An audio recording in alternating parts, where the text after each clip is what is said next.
Good. How about that? Questions? Lead off today. Coach, what does a win like that do to galvanize your group when you're trying? I mean, you've been talking about buying in from year one. What does a win like that continue to do? Yeah, I don't know. The buy-in factor started before that. I think what it does is it gives players confidence in each other. Players' confidence. That's really what's important. The ability to keep playing, and then the belief afterwards that you can win, no matter what the situation. There were all kinds of situations that presented themselves in that game that told you that we should lose, and whether it was 6 turnovers, whether it was not being able to get off the field on third down, whether it was having to drive 99 yards, being down 10 minutes, being down 10 with 8 minutes to go, all those situations that presented themselves,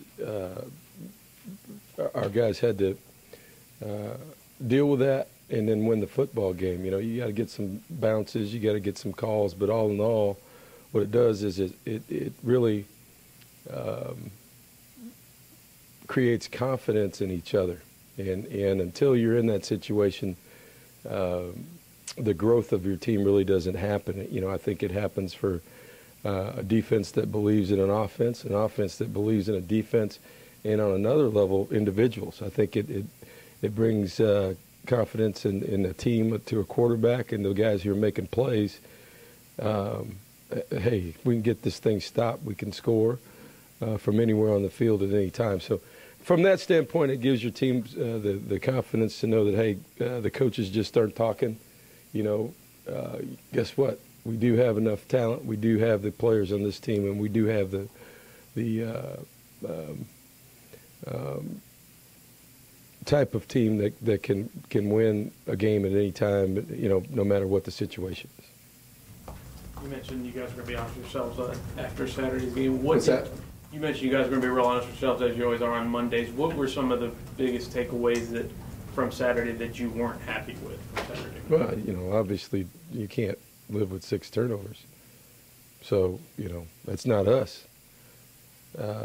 We haven't been like that, and that was hopefully that's well, hopefully we never see that again. So, you know, you talk about how that happens, why that happens, and the ability to do that. You know, the other thing was our third down defense, which has been very, very good all year long.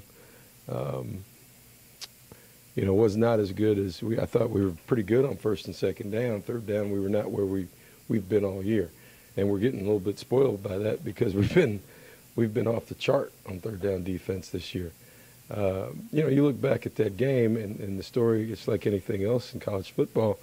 Turnover margin is huge, and particularly on the road, we punted one time. And so, you know, we weren't stagnant offensively. To punt one time in a football game, you know, we did some things that hurt ourselves. And, you know, to turn it over 6 times, our defense to still only give up 27 points with that many turnovers tells you, you know, you look at time of possession, you look at all those other stats, they're winning stats except for turnover margin. So, you know, our message yesterday was, hey, listen, here's what we're capable of. We still won the football game because of great effort and because you guys played until the end. But you made it hard on yourselves. And on the road, as things go on, the ball could bounce either way, and we lose that game, right? We clean that up, and who knows, we probably can win going away.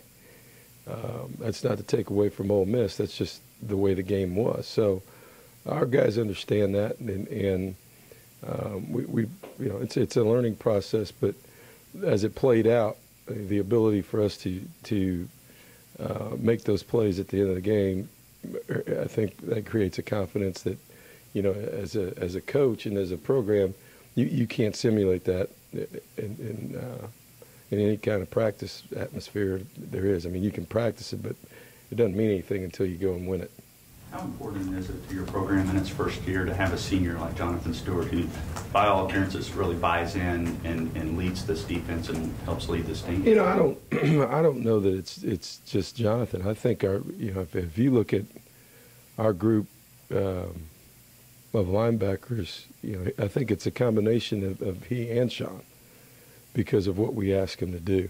They're multiple, and what we do defensively. One of them's on the field all the time. Sometimes we've gone to defenses where Jay Stu's off the field, but Sean's in the middle. Sometimes both of them are on there, but very rarely are you going to find neither of them on the field. So those guys are getting us lined up. They're doing everything for us, and I think the combination of those two are extremely important.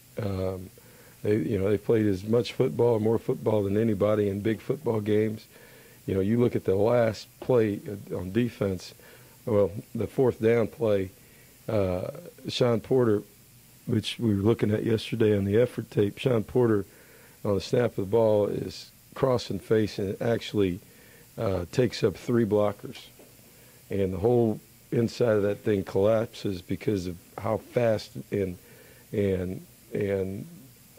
how tenacious he's playing. He takes up 3 blockers and Jay Stu's around the corner and makes the tackle. That's what I'm talking about. He's one guy who's given up himself, saying, "Hey, look, I'm going to clean this thing out. You got to make this play." And those types of things, as your team sees that, hey, if Sean just goes and tries to make it himself, then there's a whole different blocking scheme.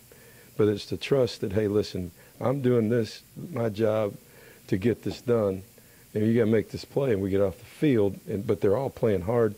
And I think that's the biggest difference in our team right now, understanding the schemes offensively and defensively and trying to trust each other to make plays and understanding that their role, even though I didn't make the tackle,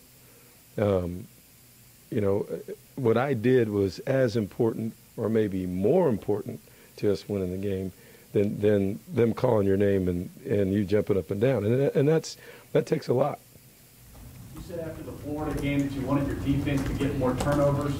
And I think in the last 3 games, not only they got turnovers, they scored off those turnovers. How big is that? It's big. Those are the difference between, as I've said, what we talk about game changers. Those are, some people say 7 points, depending on the situation, that can be a 14-point swing. You look at the ability to turn those turnovers into points, which we've been able to do. I think that's been the biggest difference. We've been able to turn turnovers not into offensive points, but whether it's an interception for a touchdown or a fumble picked up for a touchdown, those are big swings. So, from our standpoint, I think our guys understand that. As I said, offensively, we've done a great job until last week. I think we're back to 0. And our turnover margin, I think we're 7 giveaways and 7 takeaways now. So we're back to even. But we've got to keep climbing back up there. We got to still do a better job, as I talked about. Everybody knows of taking care of the ball, but continue with what we're doing defensively and trying to create turnovers.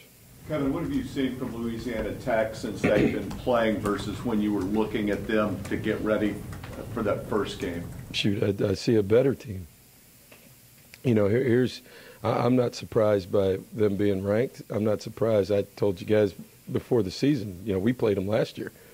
As a conference champion, lost 3 or 4 very, very close ball games last year to some good teams, ranked teams. Houston, Southern Miss, who we played in the championship game. Mississippi State in their series away a year ago from beating TCU in the bowl game. Those are, at that time last year, 4 pretty good teams. You look at this year, and all you got to do is go look at them going on the road and playing Virginia, and putting it on them, and then going to Illinois, who I don't know where they're ranked statistically defensively, but on the video, Illinois is pretty good on defense. They might have some other issues, but They got some guys flying around, and they put it on Illinois up there too. So they're not going to be intimidated by us one bit, and they shouldn't be. This is a game that doesn't surprise me where they are. As a matter of fact, I think they're probably a little bit low being ranked, and for our football team to come in and play a top 25 team, I think it's, we're excited about that. Sonny, as I said, does a great job with that whole program. You've got a veteran team, a team that's been around each other, and a coaching staff that's been around each other for a couple of years now, 3 years, know what they're doing in their system, have the answers for when you try to do some other things. I think they've done a nice job. Kobe Cameron's been in that system, understands what they're doing. They've played in big ball games, and for them, this is a chance for them to make a statement on national TV. So we're going to get their best shot. How would you evaluate Bertolet? Obviously, the missed extra point could have been more costly than it was. How would you evaluate him? Well, obviously, you don't want to miss an extra point in that situation. There you go. Well, last week you said he'd had the ankle injury, and you said you've been pleased with him to that point. About the same. Obviously, he's still got some physical issues for that game, so I don't know what else we're going to do. I mean, I'm not going to kick. So, I got bad ankles too. So, Is the ankle still bothering him? That's still contributing to? I would think so. I mean, that's something that just doesn't go away in a week. If it's something you got to deal with, and it would be like no different than if you had a bad wrist and you were playing baseball. So that's going to affect you if you're trying to hit a baseball and you've got an injured wrist, like an ankle, and kicking a football, whether it's a plant foot or your kicking foot. That's a tough deal. He'll be all right. I mean, that's just something he's got to battle through. You mentioned earlier. It hasn't really hurt him kicking off the ball. He's got strength. He's got strength enough to kick the ball off. It hadn't hurt his strength, I think, from an accuracy standpoint. That's where he's been struggling. And Everett, did he hurt his shoulder? Will he be out? What? Shazier Everett, I thought he left. Is that an injury question? Next. Did you not take injury questions? What is your what is your policy? Because you brought up Bertolet's ankle. Yeah. I did. So we're not allowed to ask about it? Yeah, you can. But you may not answer. Yeah. That's, I guess. I will say this, that for those who are out this week, obviously, the suspensions from the beginning of the year for this game still stand, and Jenkins and Howard Matthews will not play. Shep Klink is out for the year, had surgery last week for a foot. Had a broken bone in his foot, so he's done for the year. There's your injury report. Thank you. So how healthy do you think your secondary will be, though? How bad will it Really? Next. Next question. You mentioned earlier about the quarterback gaining confidence in his teammates with a game like this. How far has Manziel come from the start of the season to where he is right now and trusting his teammates to make plays? I think it's the other way around. I think it's the teammates trusting Johnny to make plays. There's been situations where, guys have been open and he's taken off. And, we talked about it earlier. I probably didn't talk about it a little bit just to make sure that, not to put it all on him, but we had guys open in the second half against Florida. We had guys open early in the year, but we just didn't get the ball out. And he held on to it. And you go back and look at the video, you had two quarterbacks that did not turn the ball over, and took sacks and took a lot of things. Driscoll did the same thing in that game. They had guys open, and he held on to it. And we had 8 sacks. So, it's the progression of quarterbacks and how they do it. The key is keep your guys motivated, keep the receivers motivated. Hey, the quarterback's going to progress. You keep running your routes. You keep doing the things we need to do, and we will get to that on video. And like I said, I think your question, it's the other way around. The confidence in him and in what I've seen happen, no matter where I've been. The place I just came from, we had, I don't know, 7 or 8 games just like last Saturday. That was commonplace. I don't want that to be the case here all the time, that we wait and we're down 10 points with 8 minutes to go. But, you know it, Sam. You saw it happen a bunch of times.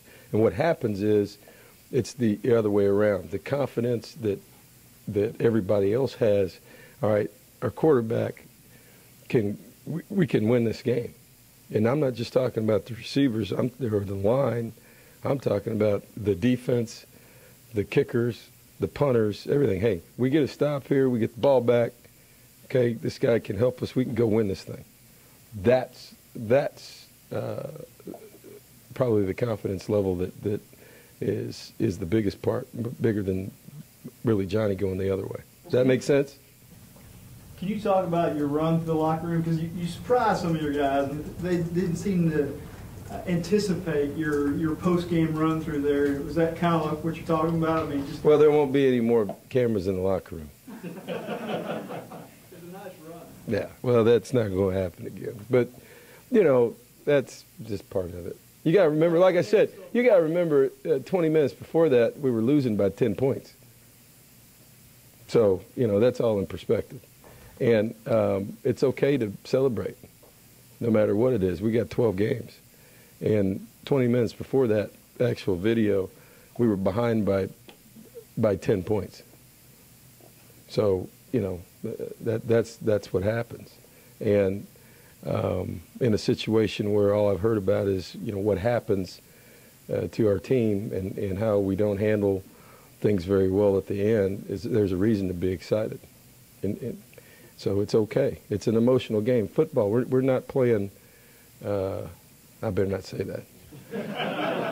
But emotion is a big part of what we do, and energy, and I think that's, if anything, particularly in the venues that we play in and we're going to play in, it's a heck of a lot easier here at Kyle Field to have that kind of energy and that kind of emotion. But the places that we're going in this league and the environments that we're going to play in, you got to be able to have that kind of energy and emotion to play. You can't just, football is not a game where you show up. We talk about 3 things, being prepared to play, all right? So you want to prepare yourself physically, which we do. That's what Larry Jackson does. And we feel like we've done that, during the week, in the off season, during the week, whatever. We want to prepare mentally, all right? That's where the coaches come in. That's where your meeting time comes in. That's where your time on your own, watching video, your preparation for the game comes in. And then in order to be a really good player and a really good team, the third component is you've got to prepare yourself emotionally. That's your job as a player. That's not my job. I don't have a Newt Rockne speech every week. And at this level, as a mature team, at a certain point, you have to prepare yourself emotionally to play at this level of big-time college football. And learning to do that, that's different for everybody. Certainly I can help that. Certainly we can help that as coaches. But if you can't play with emotion and be on edge to play, that's what you see happen. And that's the old, well, they're flat. That's hard. Particularly that's the challenge in college football, as we said, consistency. How do you come out every week with the same type of emotion and energy? And you see it every week. That's a challenge as a coaching staff. It has always been that way, and it will never change. Have you ever seen so much for a young quarterback, defensive scheming against him? I mean, sometimes they don't rush guys. They've got a spy on Johnny. I mean, it just seems like for a young guy, he's seeing all sorts of stuff. Yeah, if you got a good young one, that's what's going to happen. I mean, to answer your question, yes. Speaking of emotion, was Johnny just overcome with emotion at the end of the game and he took the football and ran off the field, just more out of curiosity than anything? Did you ask him about that? Or? I don't know. No, We would ask him, but he's... That's true. But you... I didn't ask him. Maybe he had to use the bathroom or something. Yeah, he may have. I don't know. We didn't talk about that. I'm sure you always emphasize ball security, but after a game like the one you just had, do you do anything different No. in practice? I know you touched on it a little bit earlier, but how pleased are you with the development of the interior defensive line, especially with Spencer there and as Mathis gets more snaps? You know, Spencer Neely has done a fabulous job playing inside. And it has really been, just like you asked about Porter, about Stewart and Porter. I think the combination of Stewart, Porter, Neely inside has really been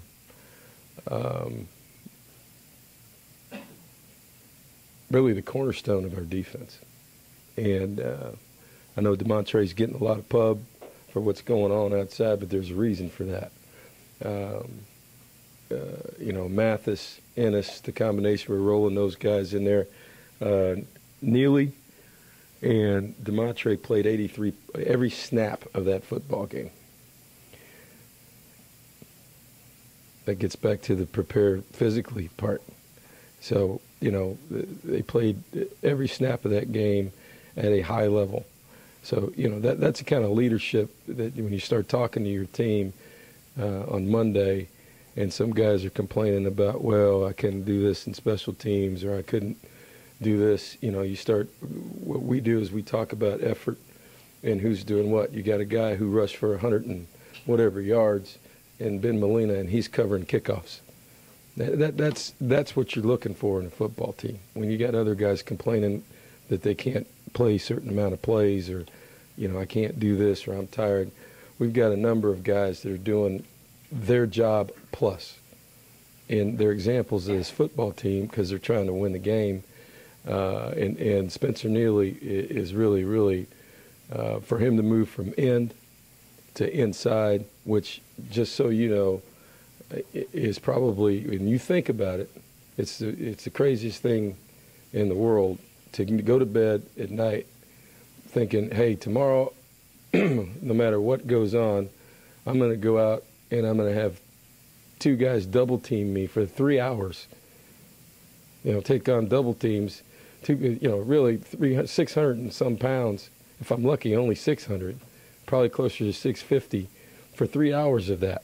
And they may or may not ever call my name because my job is to take up double teams, hold the point, hold the line of scrimmage, and let other people get off and make tackles. What kind of guys would sign up for that right now, right? So, Neely moves in there, and he understands that. And that's I don't know if he's got a little screw loose, but that helps us too. It takes one to be a real good player in there and want to do that. I don't know how many people really get up in the morning and really want to do that, but we need to find about 5 more that want that, and we'll be all right. But he's a great example for our team and does a great job for us. How much did you guys look at Tony Hurd coming out of high school, and how much did you know about him then, and how much has he grown over the You mean when we were at Houston? Yeah. Knew about him, Tony at one time, we couldn't recruit him. Him and Colton Valencia I think they both were committed to Notre Dame, if I remember right. So, I know Valencia was committed to something. yeah, he was committed to Notre Dame, and then I think they both ended up coming here. Both from, I lived in Fort Bend County, so, between he and Niall Davis and at Fort Bend Marshall, all those guys we tried to recruit, and Tony was never. He was gone. So he's he's another guy who's a high effort guy, very smart, very prideful, and again,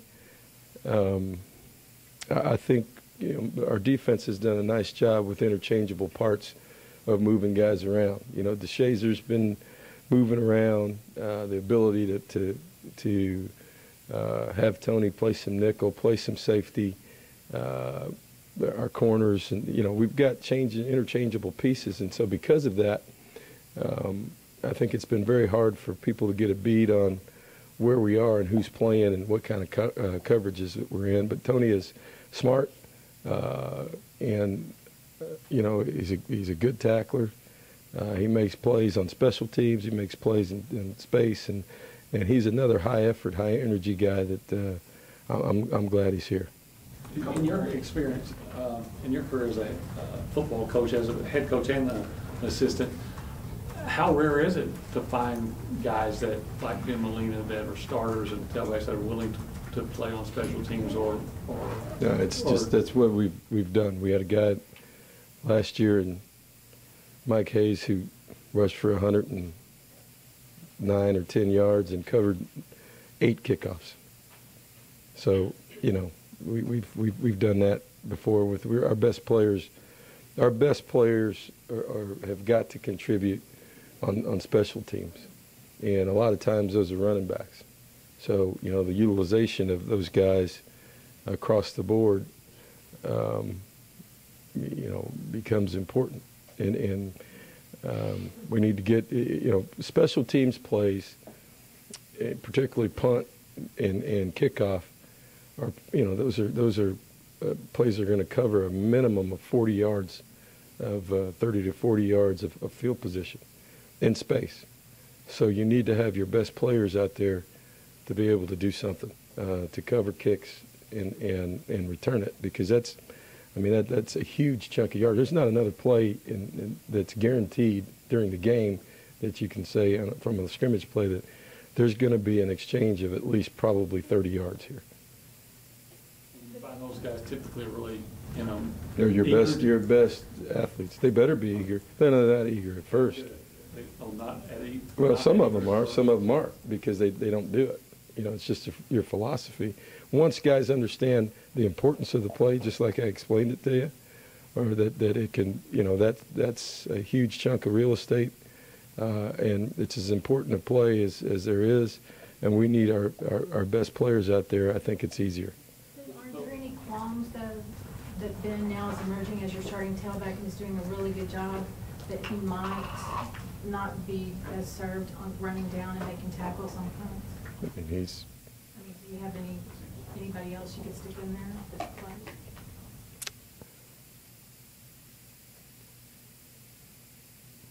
I don't think so. I think he's all right. If a guy didn't want to do that, would you tell him, hey, listen, you're going to do it anyway because we need you to do it? But or if a guy was hesitant, would you not want to put him out there? He shouldn't be on our team. Time for one more. The 3rd and 19 pass to Evans, was that the primary target, just throw it up since he is a tall guy? Or Sure. Was that Sure. It's poor vertical.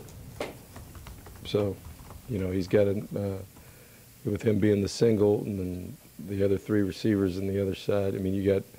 You've got 4 choices, but obviously the 6'5" choice is probably the best choice. That's rocket science again. All right, thank you, guys.